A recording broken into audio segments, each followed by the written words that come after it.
Je prie à la messe. Ça y est, voilà. Je prie tous les jours à la messe pour tous les carpentraciens que j'ai connus et les inconnus, parce qu'on a la messe à 11 heures tous les jours. Et je n'oublie personne, voilà. Ben oui, c'est vrai, hein. Ouais. Donc votre vie, c'est la prière. Ma vie, c'est la prière, c'est ma vocation. La louange.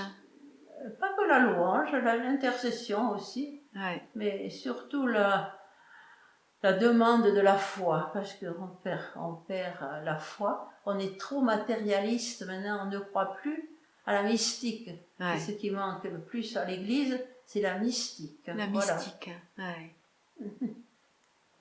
Et donc vous lisez un beau livre là, hein? Vous lisez votre livre préféré? Oui. À part la Bible? Oui, mais c'est un livre qui est un peu poussé, je veux dire. Un peu poussé.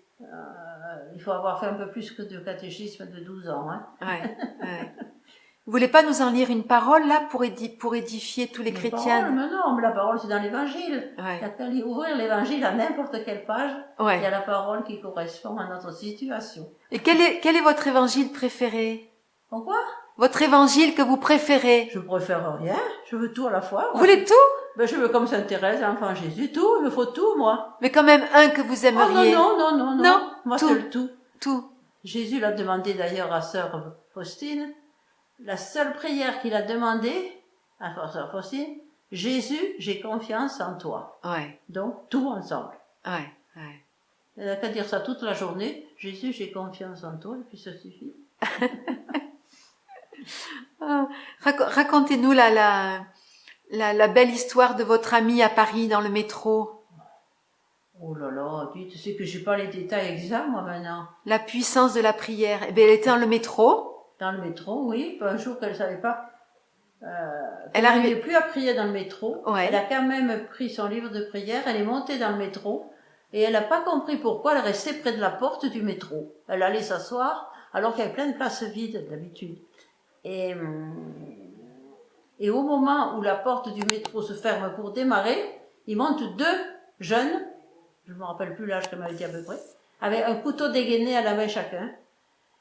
Et ils l'ont vue debout. Elle est dominicaine, en robe blanche. Est-ce qu'ils ont été impressionnés par son vêtement ou par plutôt la grâce de Dieu?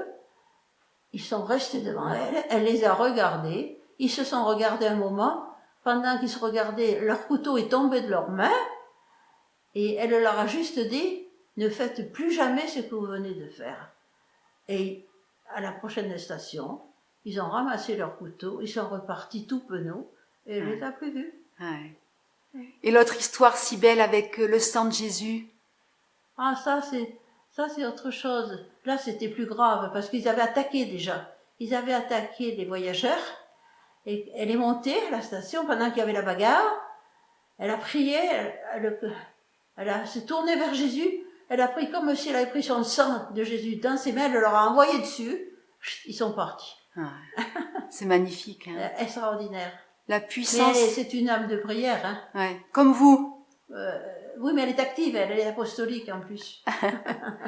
Et, moi, qui vous a transmis cette foi? Moi, je ne suis pas apostolique, moi. Vos parents avaient une grande foi? Non, mais c'est le Saint-Esprit. Saint-Esprit. Comment vous avez eu votre vocation? Oh, ça, je n'en parle pas. C'est vrai? Je ne parle pas de moi, jamais. Oh. Non. Pas la peine, ça sert à rien. Il y en a, c'est des témoignages. Oh là là. Dès qu'on ouvre un truc, c'est un témoignage. Qu'est-ce que c'est un témoignage? J'en sais rien.